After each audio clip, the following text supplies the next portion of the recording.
Extradition request ng Pilipinas laban kay dating Negros Oriental Representative Arnolfo Teves Jr. diringgin muli ng korte sa Timor-Leste.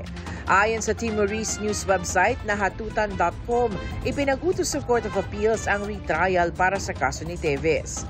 Sa panayam ng hatutan.com sa private lawyer ni Teves sa Timor-Leste, may ilang pagdinig na isang hukom lamang ang nag-preside, kaya na-invalidate raw ang proseso ng paglalatag ng ebidensya.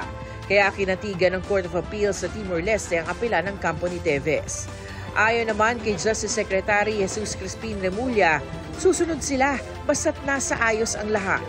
Hinihiling ng Pilipinas na maibalik sa bansa si Teves para paharapin sa mga kaso kaugnay ng pagpatay kay dating Negros Oriental Governor Roel Digamo at siyam na iba pa.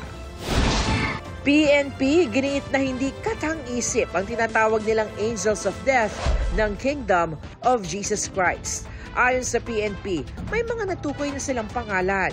Pinaghahandaan naman ng PNP na sampahan ng reklamong obstruction of justice ang ilang posibleng nagkanlong kay Kibuloy noong hinahanap siya ng mga pulis sa compound ng Kingdom of Jesus Christ. Wala pang bagong pahayag ang KOJC.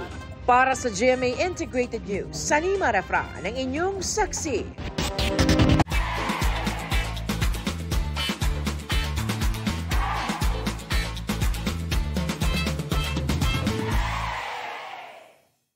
Mga kapuso, sama-sama tayong maging saksi.